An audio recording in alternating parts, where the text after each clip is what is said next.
आइए करण जी के स्टार्ट करते हैं अपने।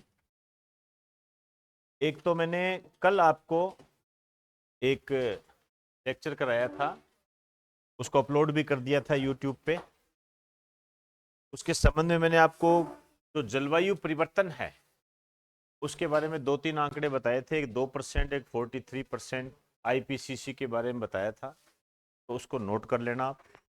और अब मैं बात करने जा रहा हूं हरियाणा की।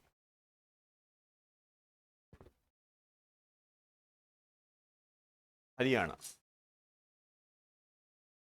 चलिए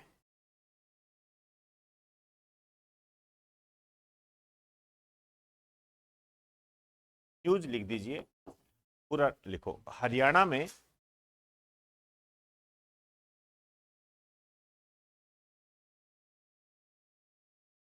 निजी क्षेत्र में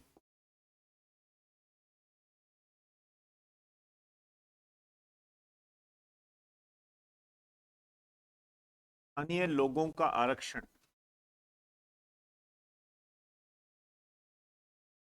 असंवैधानिक, नॉन कॉन्स्टिट्यूट नॉन कॉन्स्टिट्यूट और ये कहा है पंजाब व हरियाणा हाई कोर्ट। निजी क्षेत्र में स्थानीय लोगों को जो आरक्षण दिया गया है वो असंवैधानिक है।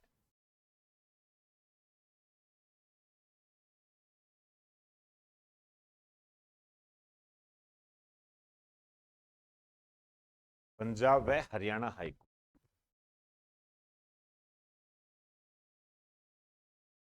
पहले थोड़ा सा बैकग्राउंड जानना पड़ेगा। ये जो हरियाणा है, हरियाणा सरकार ने एक कानून बनाया। कानून क्या था कि हरियाणा के स्थानीय लोगों को, जो हरियाणा के हैं लोगों को 75% आरक्षण, 75% आरक्षण। और किस में? निजी क्षेत्र में,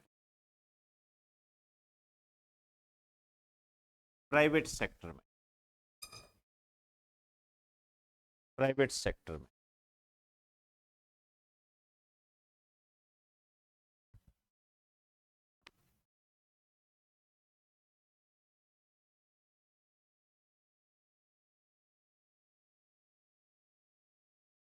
प्राइवेट सेक्टर में दे दी। बस इसमें शर्त ये थी कि 30,000 से कम वाली नौकरी में,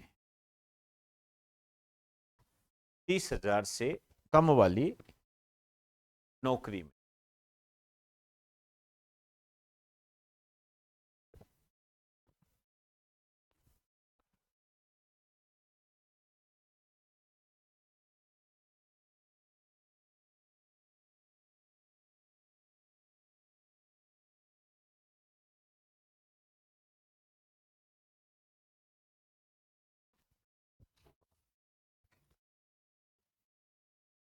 चले। और ये जो कानून था इसका नाम था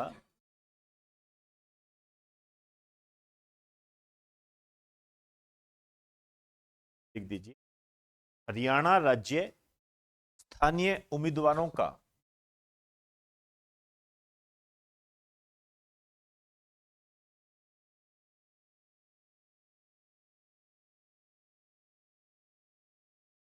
रोजगार अधिनियम 2020, ये था। इस कानून को हरियाणा सरकार ने पारित कर दिया और ये कहा कि हरियाणा के अंदर जो भी प्राइवेट सेक्टर है उनको 75% आरक्षण देना। ठीक, लेकिन बात ये रही कि आप 75% आरक्षण दो, लेकिन उस नौकरी में दो जिसकी पेमेंट की लिमिट जो है 30,000 रुपये। ये बात कही। कहने का अर्थ ये है कि यदि हरियाणा में जाकर मैं स्कूल खोलता हूं, यदि मैं स्कूल खोलता हूं तो उसमें यदि मुझे 30,000 से कम पेमेंट के 10 लोग चाहिए, ठीक है, 10 मेरे को एम्प्लॉय चाहिए, इसकी पेमेंट 30,000 से नीचे है, तो मुझे इस 10 में से 10 के जो 75% है ये मुझे हरियाणा से ही लेने पड़ेंगे। समझे बात को? हरियाणा से ही लेने पड़ेंगे, इसके अलावा बाहर से नहीं ले सकता मैं। ये बात हरियाणा राज्य स्थानीय उम्मीदवारों का रोजगार अधिनियम 2020 के तहत कही। क्लियर हुई बात सारी? ठीक। अब ये मामला चला, ऑब्वियसली बात है कोर्ट में याचिका लगेगी लगेगी, निजी क्षेत्र जाएगा। तो जब इसकी सुनवाई हुई तो पंजाब व हरियाणा हाईकोर्ट ने यह कह दिया कि नहीं है, नॉन कॉन्स्टिट्यूशन, ये कॉन्स्टिट्यूशन के आधार पर नहीं। मतलब कोर्ट ने इस कानून को रद्द कर दिया। फिर आपने पढ़ा होगा एक शब्द कॉन्स्टिट्यूशन के अंदर, न्यायिक पुनरावलोकन, याद आ रहा है? न्यायिक पुनरावलोकन, न्यायिक पुनरावलोकन, जुडिशियल रिव्यू। इसका मतलब क्या होता है कि जो भी कानून बना हुआ है यदि उस कानून से संविधान का उल्लंघन होता है तो कोर्ट के द्वारा उसे रद्द किया जा सकता है। ये न्यायिक पुनरावलोकन। हालांकि न्यायिक पुनरावलोकन शब्द का जो उल्लेख है इंडियन कॉन्स्टिट्यूशन में नहीं है, कई आर्टिकल्स में इसकी झलक मिलती है।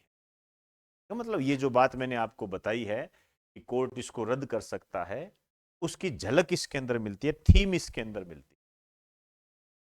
बहुत अच्छा क्वेश्चन भी है, न्यायिक समीक्षा भी इसको बोलते हैं। इसका एक शानदार आपको ध्यान रखना है, इसका जो विचार है वो अमेरिका से लिया गया। ये बहुत बार आता है, न्यायिक समीक्षा, न्यायिक पुनरावलोकन या जुडिशियल रिव्यू का विचार किस देश से लिया गया? अमेरिका से लिया गया। अब न्यायिक पुनरावलोकन हो गया, रद्द हो गया। अब हमें यह बात करनी है कि जो कोर्ट ने जो रद्द किया है ये क्यों किया है, वो आपके लिए क्वेश्चन होते हैं। तो एक तो क्या मैं ये कह सकता हूं कि समानता के अधिकार का हनन होता है। अरे भारत एक है, अखंड भारत है, संघात्मक व्यवस्था है भारत के अंदर, फेडरल सिस्टम है। ये ना भारत का नागरिक कहा जाता है, राज्य का नागरिक नहीं कहा जाता। आप जानते हो कि नागरिकता जो है एकल नागरिकता है, सिंगल सिटीजनशिप है भारत के अंदर। मतलब हम भारत के नागरिक है, किसी राज्य के नागरिक नहीं है। हम अन्य राज्य में जाके भी नौकरी कर सकते। क्लियर होगी बात सारी? तो समानता के अधिकार का हनन होता है यहां। दूसरी बात, सेक्टर कौन सा है? प्राइवेट सेक्टर है। अब प्राइवेट सेक्टर में यदि किसी वस्तु का मूल्य निर्धारित करना है, ये राइट्स किसके पास है? ओनर के पास है ना, निजी क्षेत्र के पास है। फिर निजी क्षेत्र हुआ क्या? वो हुआ ही निजी क्षेत्र कैसे यदि उसका प्राइस कोई दूसरा डिसाइड करेगा? ठीक है, कुछ लिमिटेशंस होती है, वो एक अलग बात होती है, लेकिन जनरली दारोमदार किस पे है? प्राइवेट सेक्टर के है, उसको अधिकार है ये। और प्राइवेट सेक्टर किस पर निर्भर करता है? बाजार पर निर्भर करता है, मार्केट पर निर्भर करता है। मार्केट में जो स्थिति है उसके आधार पर चलेगा वो, उसका जो बेस होता है मार्केट होता है। मार्केट में यदि वो चीज नहीं चल रही है तो उसको बनाएगा ही नहीं। ऐसे ही पढ़ते हैं हम सारे। तो एक तो निजी क्षेत्र जो है इसके अधिकारों का उल्लंघन हुआ, इसके अंदर एंट्री मार रहे हैं। दूसरी बात है, मेन जो इन्होंने कहा आर्टिकल 14, समानता के अधिकार का हनन हुआ है ना। आप ऐसे नहीं कह सकते किसी जैसे मान लीजिए नहीं ये हरियाणा का नहीं है इसको नौकरी नहीं मिलेगी, ऐसे नहीं। दूसरी बात ये होती है, निजी क्षेत्र जो होता है वो क्वालिटी पर निर्भर करता है, क्वालिटी पर निर्भर करता है। अब यहां निजी क्षेत्र का जो पहला प्रेफरेंस होगा वो क्वालिटी होती है। जैसे मान लीजिए किसी अधिकारी को लगाना है, किसी इंजीनियरिंग को लगाना है किसी कंपनी के अंदर, तो वो टॉप मोस्ट लेगा ना। उसको यदि आरक्षण के आधार पर ले लेगा तो वो कंपनी कैसे चलाएगा फिर वो? उसके लिए तो बाध्यता होगी, इसको लेना पड़ेगा, पता नहीं वो बाहर से बुलाए, ऐसा करते भी हैं। तो इसमें एक लाइन लिख दीजिए, यहां तक लिख लिया आपने, एक लाइन लिखिए, इस संबंध में हाई कोर्ट ने, इस संबंध में हाई कोर्ट ने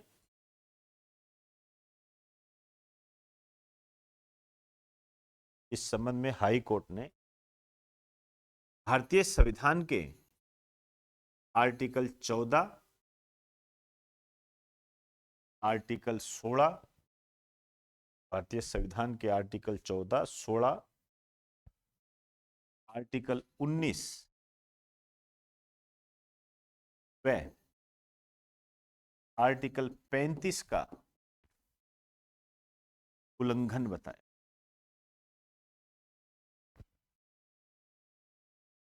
आर्टिकल 35 का उल्लंघन बताया।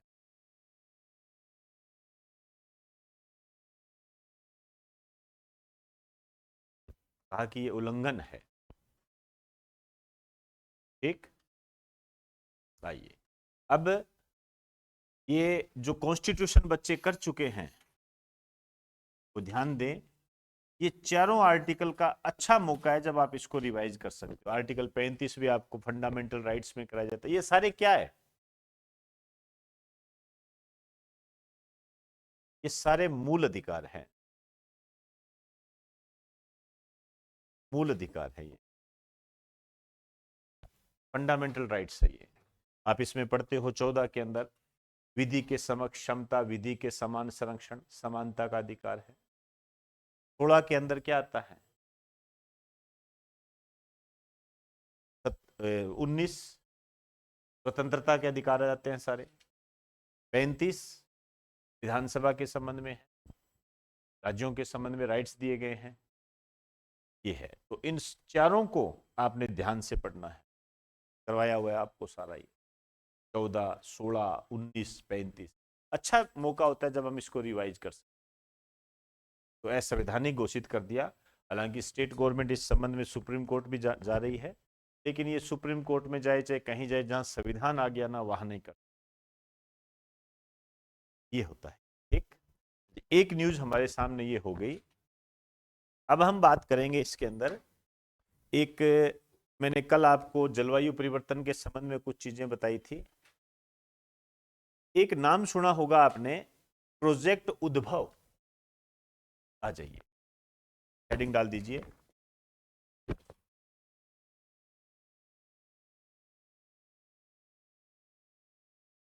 प्रोजेक्ट उद्भव। इसको टिक कर लीजिए, अच्छा क्वेश्चन है ये।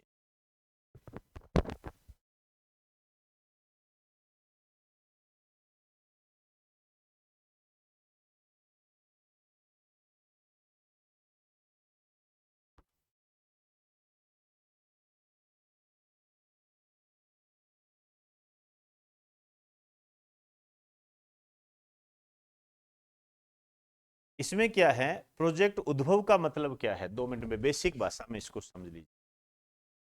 इसमें ये कहा गया, ये भारतीय, पहली बात तो 2 मिनट समझो इसको। पहली बात तो ये भारतीय सेना के लिए, पहली बात, रुक जाना एक बार, भारतीय सेना के लिए।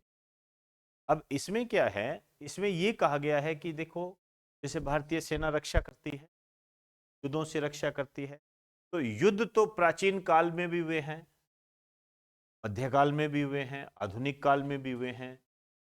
तो उन युद्धों से हमने क्या सीखा, भाई हम कैसे युद्ध करें।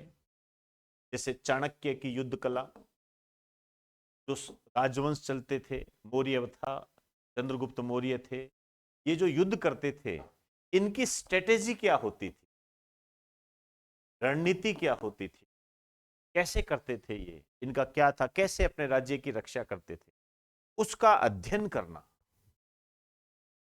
है ना, उसको अध्ययन करना और उसको नए तरीके से लागू करना।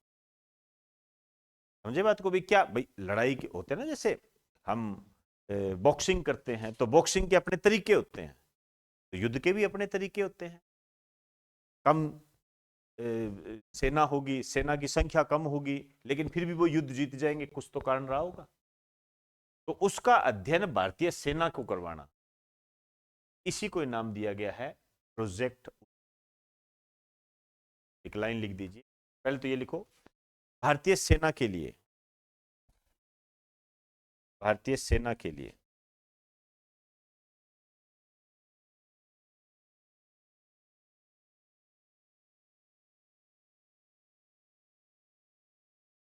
लिख दीजिए, इसका उद्देश्य, इसका उद्देश्य विभिन्न ऐतिहासिक रचनाओं में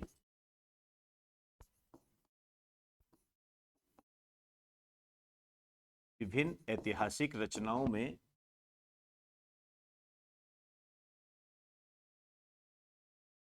युद्ध कलाओं का, युद्ध कलाओं का अध्ययन करना, युद्ध कलाओं का अध्ययन करना और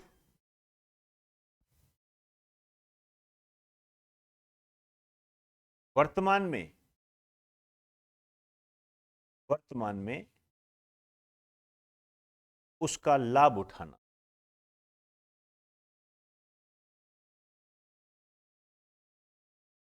वर्तमान में का लाभ उठाना, जैसे युद्ध कला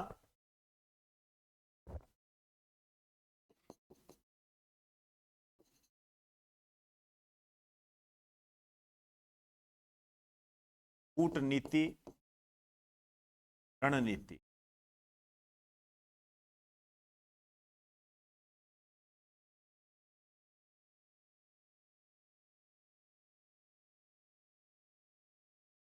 ठीक है, प्राचीन युद्ध कला, प्राचीन रणनीति, प्राचीन कूटनीति को वर्तमान संबंध में लागू करना। समझ रहे हो मेरी बात को, मेरी बात को समझने का प्रयास करना, उसी को नाम दिया गया है प्रोजेक्ट। ठीक है, एक छोटा सा स्टार डाल के लिख दीजिए, ये 2 मिनट लिख दीजिए, एक यहां लिखो, लॉन्च अक्टूबर 2023, रक्षा मंत्री राजनाथ सिंह।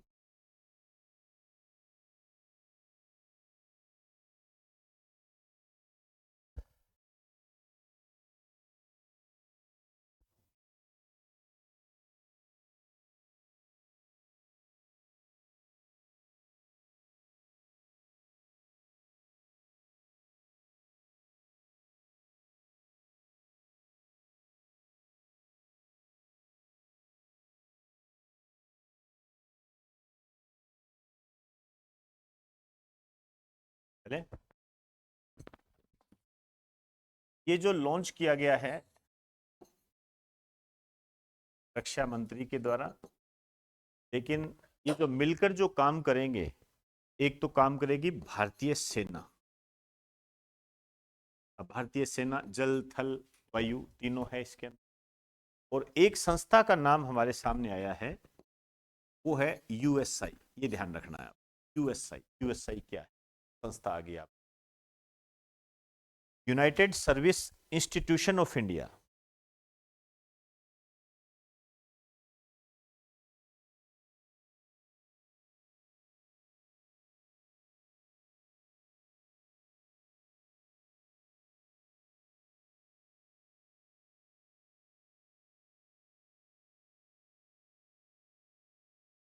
का जो हेड ऑफिस है ये नई दिल्ली के अंदर है।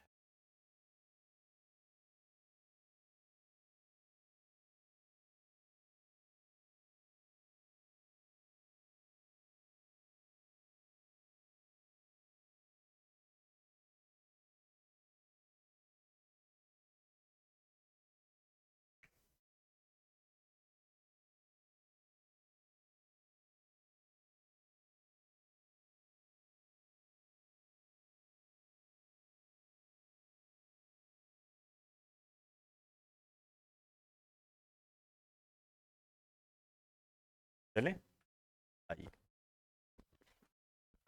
इसमें लिख दीजिए, यह एक थिंक टैंक है, थिंक टैंक है जो जो राष्ट्रीय सुरक्षा,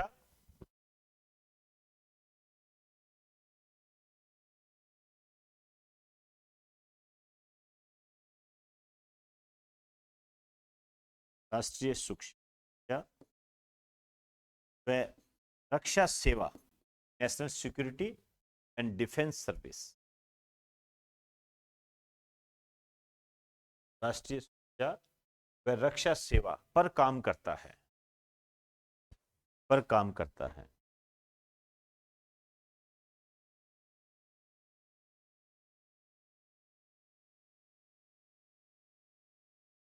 चले आइए, अब देखिए ये जो भारतीय सेना है, यहां पर मैं चाहूंगा वायुसेना,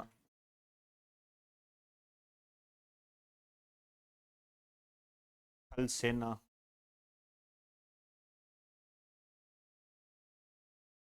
नौसेना, नेवी,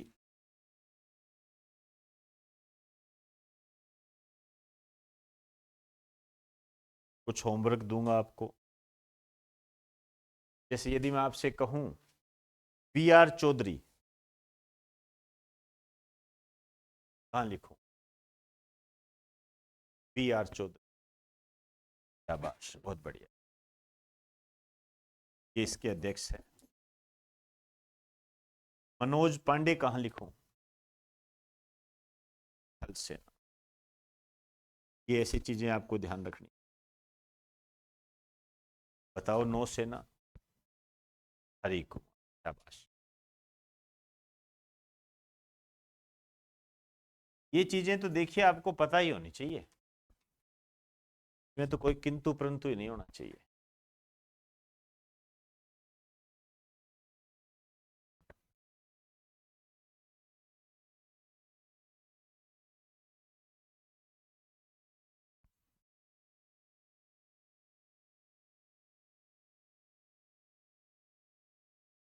वैसे तो मैंने आपको करवा दिया था, लेकिन फिर भी मैं एक नाम लिख रहा हूं। नाम है सामिया सुलहू हसन।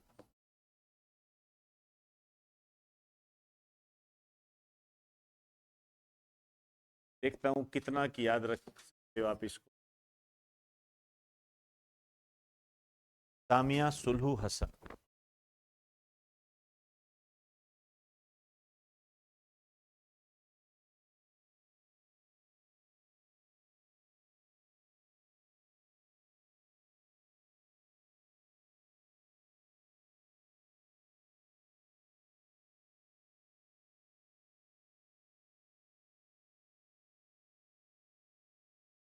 कौन है बताएगा कोई?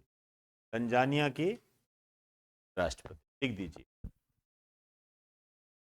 ये तंजानिया की पहली महिला राष्ट्रपति।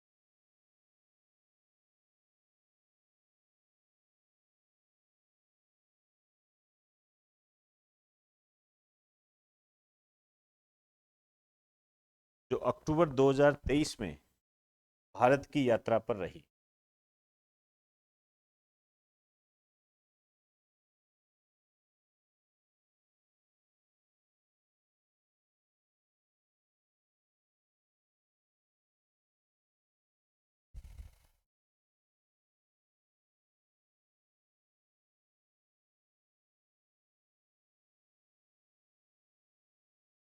चले आइए, अब एक बड़ा टॉपिक करते हैं अपने।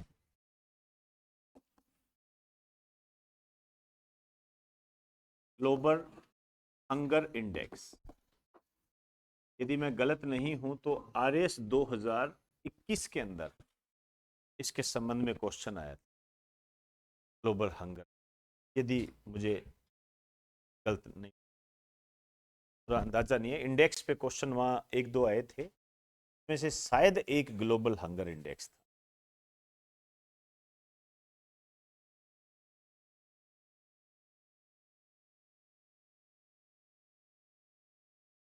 Global hunger index. वैसे तो देखिए भारत का स्थान इंपॉर्टेंट होता है ये, और इसमें सबसे पहले तो यही बात लिखिए कि ये जो ग्लोबल हंगर इंडेक्स है ये कितने देशों के लिए जारी किया गया है। एक लाइन लिख दीजिए, पहले पहले तो ये लाइन लिखो। देखिए इस इंडेक्स के माध्यम से किसी देश में भूख की स्थिति की जानकारी प्राप्त की जाती है।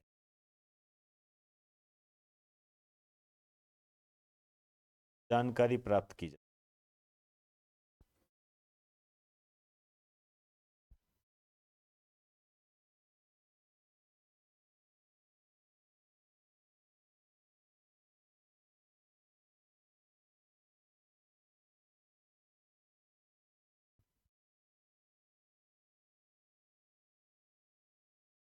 चलिए,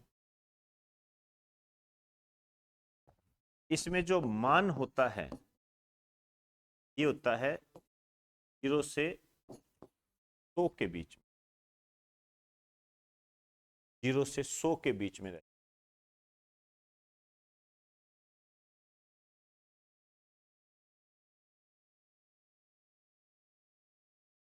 थोड़ा सा ध्यान दे देना। देखो 0 से 9.9, 0 से 9.9 ये तो होता है कम, और 10 से 19.9 ये होता है मॉडरेट। मॉडरेट है, ठीक ठीक है, मॉडरेट।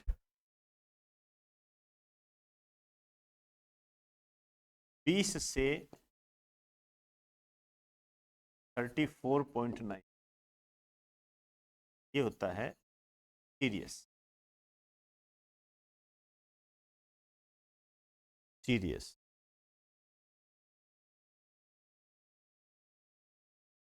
35 से 49.9 ये होता है अलर्ट, कह सकते हो आप इसको, अलार्मिंग कह सकते हो। हाँ, अलार्मिंग शब्द इस्तेमाल किया गया है।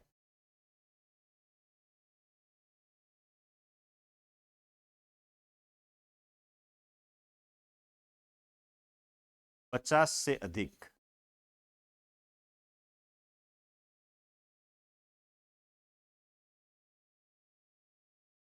एक्सट्रीमली अलार्मिंग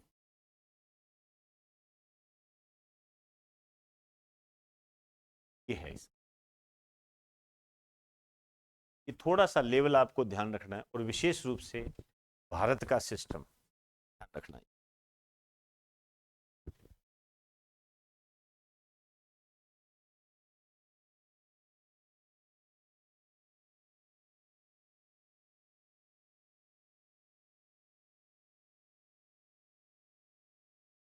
इसका मतलब यदि मैं आपसे ये कहूं कि 0 मान है तो हम क्या कहेंगे, बढ़िया है, बेस्ट है। और ये हाँ, दयनीय स्थिति है। ये तो बेस्ट हो जाएगा, बढ़िया है, कोई दिक्कत नहीं। और जो ये 100 वाला है ये क्या हो जाएगी, दयनीय स्थिति, या ऐसे लिखो, यहां पे लिखो सबसे कम भूख, सबसे ज्यादा भूख, ये ज्यादा सही।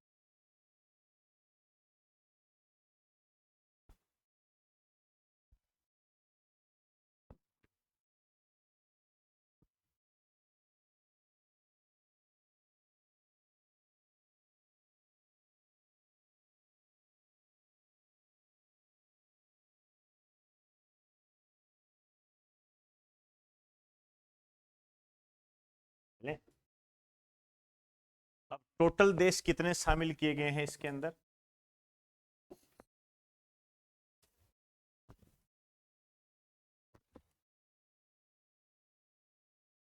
में जो कुल देश शामिल की है 125।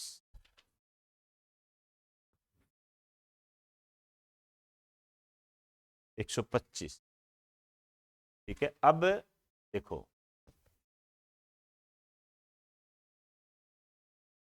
इसमें से अब ये चीजें आपको ध्यान रखनी है थोड़ी सी। इसमें से 50 देश ऐसे हैं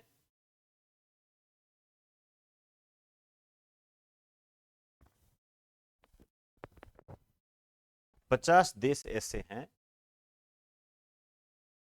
जिनके लिए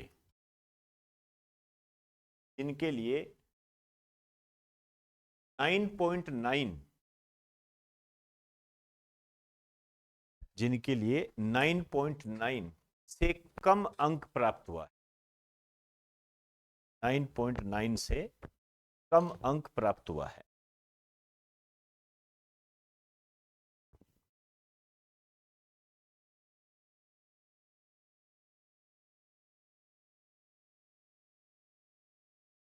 ठीक,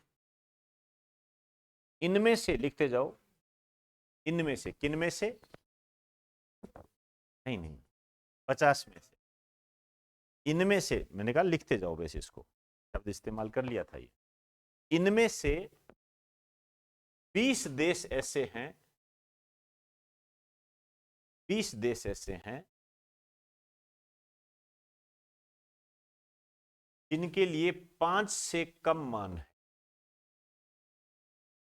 इनके लिए 5 से कम मान है।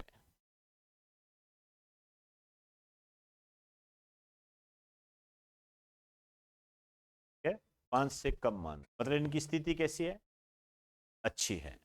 ठीक है, इन 20 देशों को, तो आगे लिखते जाओ, इसके आगे पूरी लाइन लिखानी पड़ेगी, डायग्राम नहीं बनेगा। इन 20 देशों को संयुक्त रूप से फर्स्ट रैंक मिली, कंबाइन, संयुक्त रूप से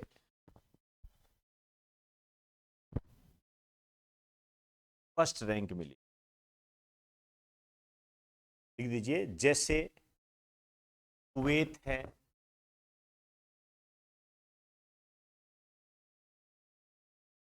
तुर्की है, मोंटीनेग्रो है, कुवैत है, टर्की है, मोंटीनेग्रो है, सर्बिया है,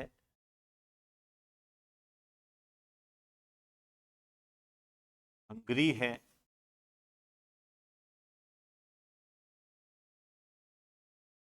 यूएई है, अरब अमीरात,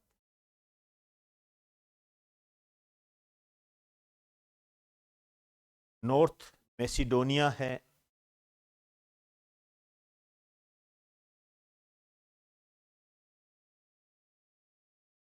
यूरोप का मैप जाके देखना, उरुग्वे है,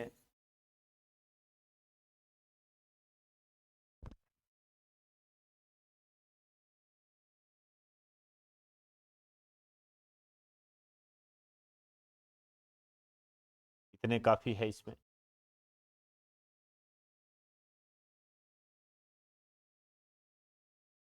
चले, तो ये पहली रैंक तो इन 20 देशों की संयुक्त रूप से आ गई। नई लाइन से लिखी, 34 देश ऐसे हैं, 34,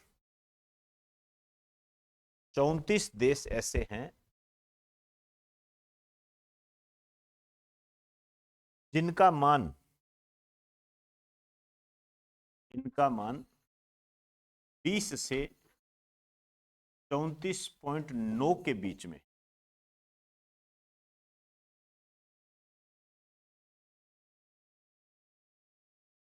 से 34.9 के बीच में 34 देश ऐसे। एक आपको वैसे तो मैंने बता चुका हूं, लेकिन फिर भी आपको ये चीज ध्यान रखनी है कि कौन सी स्थिति होती है सीरियस। मैं इसलिए कह रहा हूं क्योंकि इन्हीं 34 देशों में भारत शामिल है। ये काम की बात। तो आपसे ये पूछा जा सकता है कि ग्लोबल हंगर इंडेक्स की नवीनतम रिपोर्ट के आधार पर भारत की स्थिति है, दे देगा सीरियस, ठीक है, एक्सट्रीमली सीरियस, लो, ऐसे दे देगा, ठीक है ना, ऐसे बनता है। ध्यान रखना, बेहतरीन क्वेश्चन जो, और वैसे रैंक पूछ ले तो भारत की जो रैंक है इसके अंदर है 111, लिख दीजिए 111, इसको लगा दीजिए मोस्ट इंपोर्टेंट।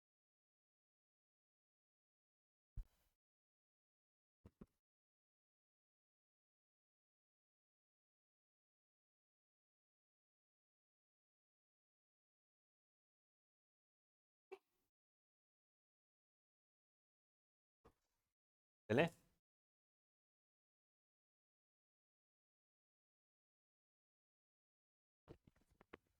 यहां पर एक नोट डाल के लिखना है आपने। एक तो ये जो रिपोर्ट है 2023 की, ठीक है ना,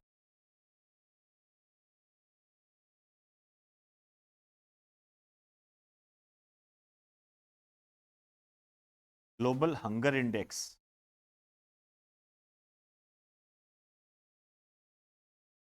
2022 में भारत का स्थान, ये किसी ने किसी एग्जाम में आया था, याद आ रहा है, आया हुआ क्वेश्चन 7,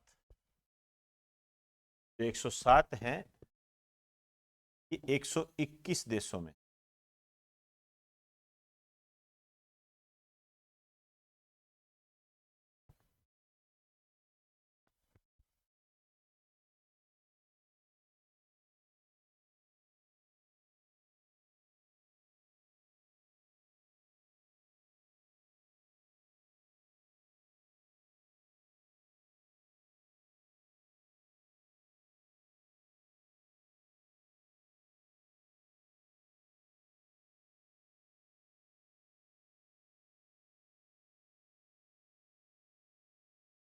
फिर हुई बात सारी।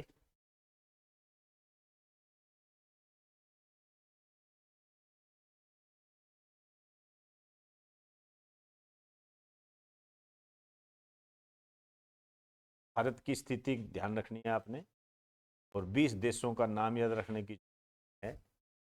अब आप देखिए, यहां पर आइए, नेक्स्ट इसी की बात करूं। हमारे सामने एक क्वेश्चन है, ये जो ग्लोबल हंगर इंडेक्स है, कौन जारी करता है? ग्लोबल हंगर इंडेक्स ये जारी कौन करता है? ये दो गैर सरकारी संगठन है, एनजीओ, नॉन गवर्नमेंट ऑर्गेनाइजेशन। इसमें एक का नाम है वेल्थन, लिख दीजिए,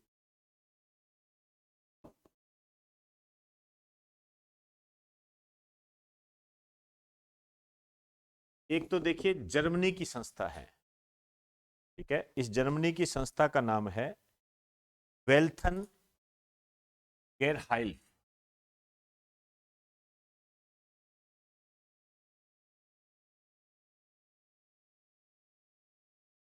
वेल्थन गेरहाइल, जर्मनी की संस्था। और दूसरा जो है ये कंसर्न वर्ल्ड वाइड है, कंसर्न वर्ल्ड वाइड, ये आयरलैंड की,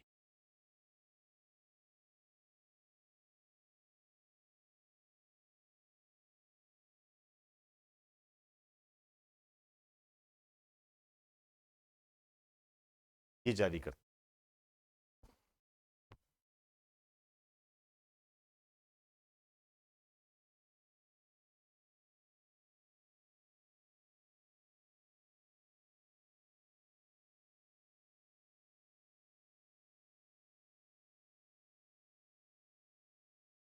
ठीक। अब ये दोनों एनजीओ है, नॉन गवर्नमेंट ऑर्गेनाइजेशन है, ये जर्मनी की संस्था। ये जो जारी करती है, इसके क्या है, 4 मानक है, 4 स्टैंडर्ड होते हैं। किस आधार पर करते हैं, जैसे अपने कहते हैं ना कि जो मानव विकास सूचकांक है किस आधार पर जारी नहीं किया जाता है, उसी टाइप का है। इसके क्या है, 4 स्टैंडर्ड है। 4 स्टैंडर्ड में जैसे एक तो है अल्ट्रा न्यूट्रिशन,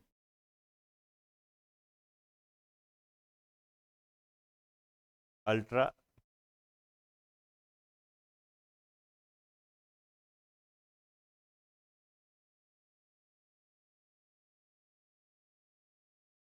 अंडर न्यूट्रिशन, पोषण, कम पोषण।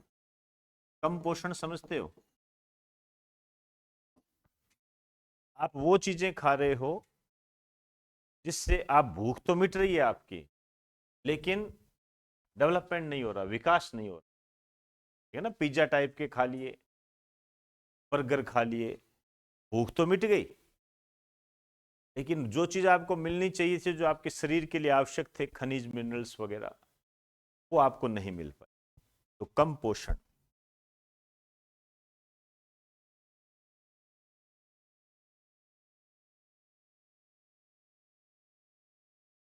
Child wasting, child wasting.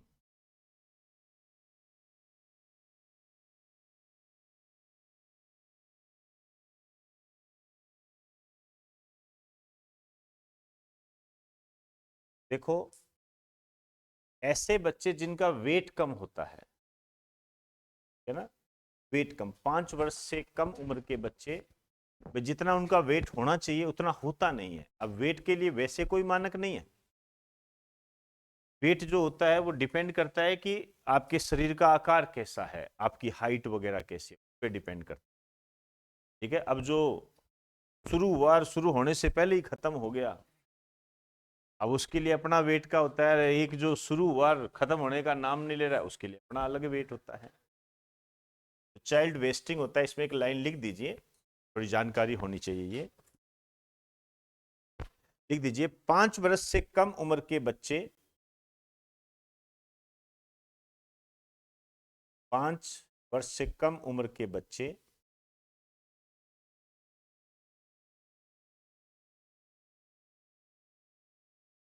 जिनका भार कम होता है, अंडरवेट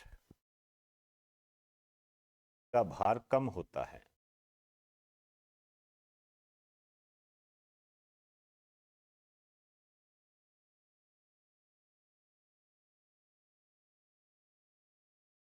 ठीक, भार कम होता है।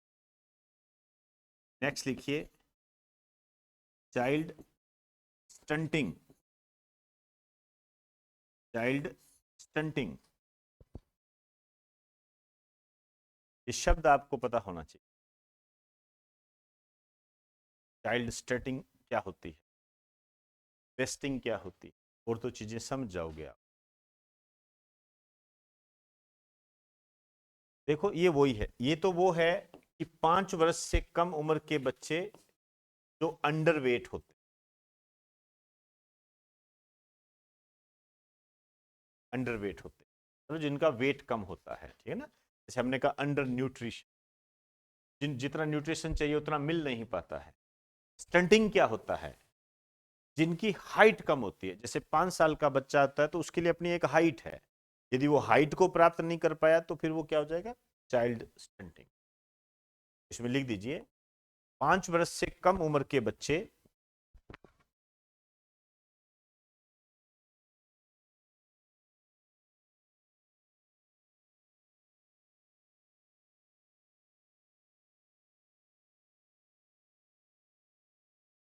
जिनकी जिनकी हाइट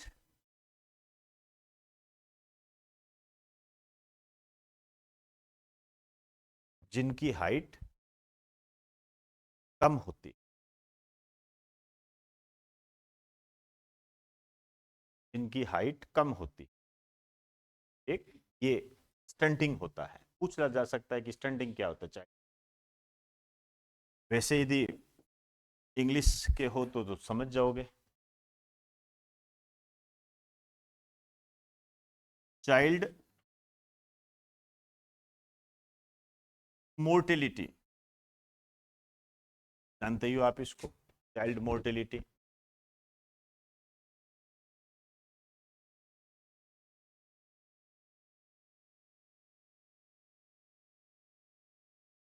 चाइल्ड मोर्टेलिटी,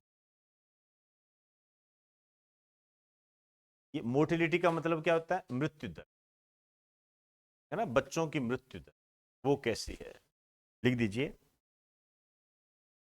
इसका संबंध बच्चों की मृत्यु दर से है।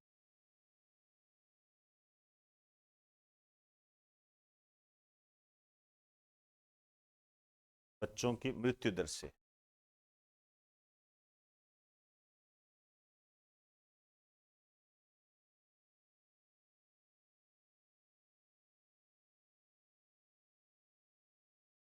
ठीक, चलिए अब देखिए सरकार क्या योजनाएं चला रही है, किस तरीके से है। तो अलग अलग राज्य सरकारों का अपना अलग अलग सिस्टम। जो राजस्थान के बच्चे हैं वो ध्यान दें इस बात पर। हालांकि देखिए अलग अलग स्टेट की अपनी अलग अलग है बच्चों को डेवलप करने की। राजस्थान सरकार की यदि अपने बात करेंगे तो आपने नाम सुना होगा, मुख्यमंत्री बाल गोपाल योजना।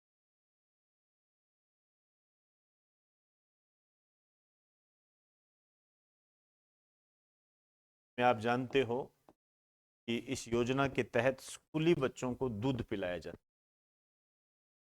ये कुछ ऐसे प्रयास है जो स्टेट यदि करता है तो कुछ रिजल्ट अच्छे सामने आ सकते, बशर्ते कि इसमें कोई धांधलेबाजी ना हो। होते हैं ना दूध पी, समस्या बहुत गंभीर है ना देश की। देश की समस्या बहुत गंभीर है, ये बड़ी समस्या है ये, और ये ऊपर से नीचे तक फैला हुआ है। ये ऊपर से नीचे तक फैला हुआ है। ये तो कुछ नहीं है, पता नहीं क्या क्या ये जो राजस्थान के अंदर जो ये एक उड़ान योजना चल रही है नैपकिन से संबंधित, तो वो खा जाए ये लोग। हकीकत है, इसमें कोई शर्माने वाली बात नहीं है, ये है ये। अभी मैं सुबह सुबह पढ़ रहा था, जल जीवन मिशन जो 2019 के अंदर स्टार्ट किया गया था, उसमें ऐसे कनेक्शन दे दिए गए जो है ही नहीं, और उजागर हो गया। पुराने कनेक्शन को नए कनेक्शन बना दिए। आप सोचिए, जल जीवन मिशन के लिए क्या किया जा रहा है? पीने का पानी दिया जा रहा है। पीने के पानी, एक सोचने की बात होती है यार। हम जैसे कोई धार्मिक उत्सव होता है तो हम जैसे कितने नखरे करते हैं, हम पानी पिलाते हैं, खाना खिलाते हैं। ये वही लोग खिलाते हैं जो जल जीवन मिशन में धांधलेबाजी करते हैं। आप सोचिए, जब वो दिन आता है तो हम नखरे करते हैं, दिखावा करते हैं, हमने ये कर दिया, हमने वो कर दिया।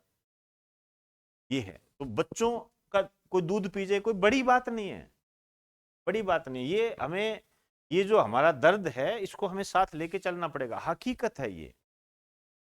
अभी आप चुनाव प्रचार देख रहे होंगे, बढ़िया चल रहा है चुनाव प्रचार, कोई दिक्कत नहीं है।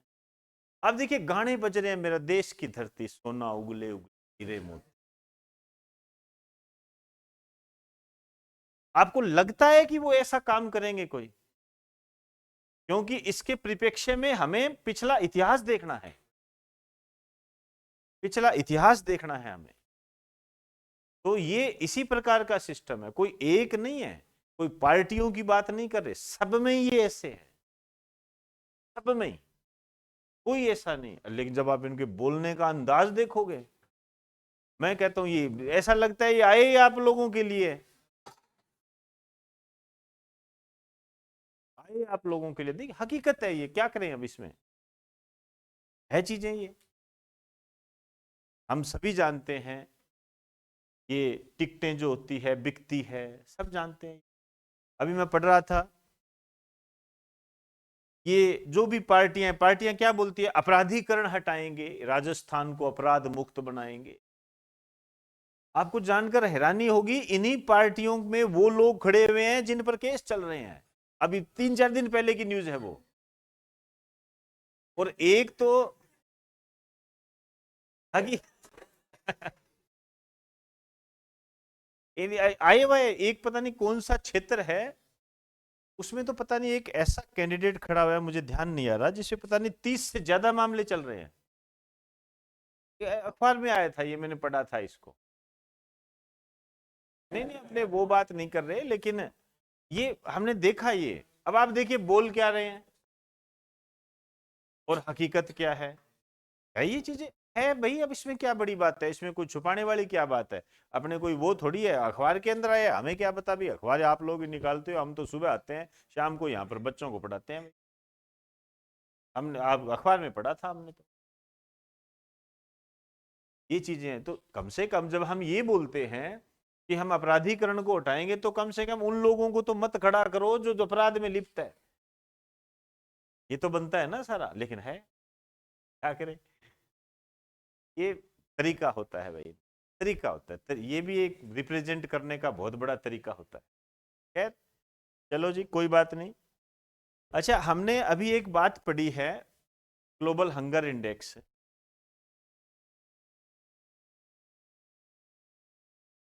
एक है भूख, ठीक है ना, एक होता है कुपोषण, बैड न्यूट्रिशन, अंडर न्यूट्रिशन भी कह सकते हो, और एक होता है भूख है, पोषण है, और एक होता है भूखमरी। इन तीनों में डिफरेंस क्या होता है, अब बताओ। साइंस का नहीं है, फिर भी उम्मीद करते हैं, ये डर जाते हैं कि यार ये साइंस का आ गया, अब ये मेरी तरफ मुड़ेगा। ध्यान रखना, टीचर जिसकी तरफ ज्यादा मुड़ता है ना, बच्चा कामयाब होता है ना। ये माँ बाप जिसको डांटते हैं कामयाब होता है, और जिसको लाड रखते हैं वो लास्ट बाद में तंग करता है। वो तंग करने वाला जो समाज में देख लेना, माँ बाप को तंग वही करेगा जिसका लाड ज्यादा रखा गया हो, वही करेगा, और जिसको ढंग से रखा गया हो वो ढंग से रहेगा। बताइए, भूख का मतलब क्या होता है? देखिए कोई बात नहीं, सुन लीजिए सुन लीजिए। देखिए, भूख का मतलब ये कहते हैं मैं भूखा रह गया, मैं भूखा रह गया, मतलब मेरी खुराक 10 रोटियों की थी, जिसमें से मेरे को 3 ही रोटी मिली। 10 रोटियों की खुराक थी, 3 ही रोटी मिली, जरूरत मेरे को 10 की थी। समझे? कुपोषण नाम में ही अर्थ है, भरपेट खाया है आपने, भूखे नहीं हो आप, पूरा खाना मिला है आपको, लेकिन आपने वो खाया है जो आपके शरीर में कोई काम नहीं करेगा। गोलगप्पे खा लिए, दबा के खा लिए गोलगप्पे, कंपटीशन चल पड़ा, कौन ज्यादा खा सकता है, कौन ज्यादा खा सकती है, कंपटीशन चला। अब गोलगप्पे के बाद कौन खाना खाए, ठीक है ना, पिज्जा, बर्गर। आप सोचिए, पूरा तल के देते हैं आपको, और फिर अब अपने क्या बोलते हैं, यार पोल्यूशन इतना हो गया है कि शरीर थोड़ा सही नहीं रहता, कुछ पोल्यूशन। बताइए, आप मतलब इसको सोच के देखिए, दोष किसको दे रहे हैं, खुद को नहीं दिया, 70 गोलगप्पे खा गया, ये है 70 गोलगप्पे खा गया।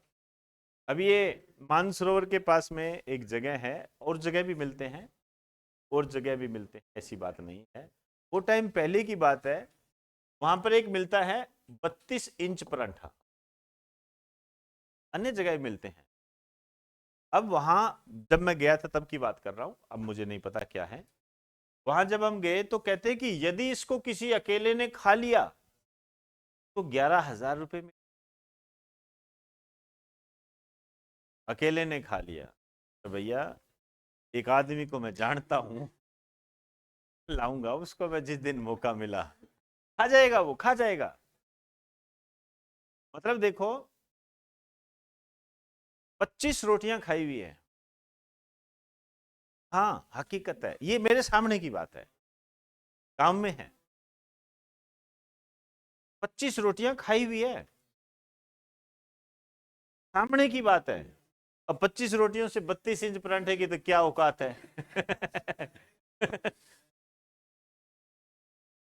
ये है हकीकत है। ये तो ये कुपोषण होता है, मतलब जो आपके शरीर को चाहिए वो नहीं मिला। आइए, समझ रहे हो ना मेरी बात को।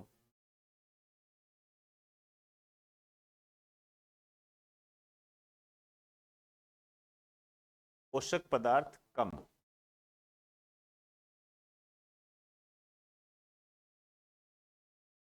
भूखा रह गया, भोजन मिला लेकिन भूखा रह गया। भूख मरी, भूख मरी, ये वो है जो भूख से मर गए, कि डेथ हो गई, ये भूख मरी। इतनी भूख लगी कि मर ही गए। शब्द होते हैं ये, हर शब्द का जो अर्थ होता है हर जगह अलग अलग होता है, एक नहीं होता। फिर हुई बात सारी। तो ये ग्लोबल हंगर इंडेक्स है बेटा, इसका ध्यान रखना है। और विशेष रूप से जो आपको ध्यान रखना है वो देखो, ये जो चीजें होती है कौन सा मानक नहीं है, ये चीजें भी पूछी जाती है, लेकिन इसके थोड़े क्राइटेरिया मैंने कम देखे। कोई वर्ल्ड बैंक कोई जारी करता है, डब्ल्यूएचओ कोई सूची जारी करता है, कोई बड़ी संस्था, आपको नाम देखते ही पता लगे डब्ल्यूटीओ, ठीक है ना, अंतरराष्ट्रीय मुद्रा कोष, वर्ल्ड बैंक, डब्ल्यूएचओ, यूएनओ, ये कोई जारी करता है तो वो इंपॉर्टेंट होती है। कोई एनजीओ टाइप में कोई जारी करे तो उसके आने के चांस कम होते हैं, कम होते हैं। आ जाए वो एक अलग बात है, लेकिन आने के चांस कम होते हैं। स्केल्स पूछे जाते हैं। ग्लोबल हंगर इंडेक्स किस आधार पर नहीं निकाला जाता है? एनडीए सीडीएस का पेपर बनाएगा, ग्लोबल हंगर इंडेक्स निम्न पर निकाला जाता है, 4-5 लिख देगा, फिर देगा 1 व 2 से, 2 व 3 से, ऐसे देगा। और जो सबसे ज्यादा महत्वपूर्ण मानता हूं वो है ये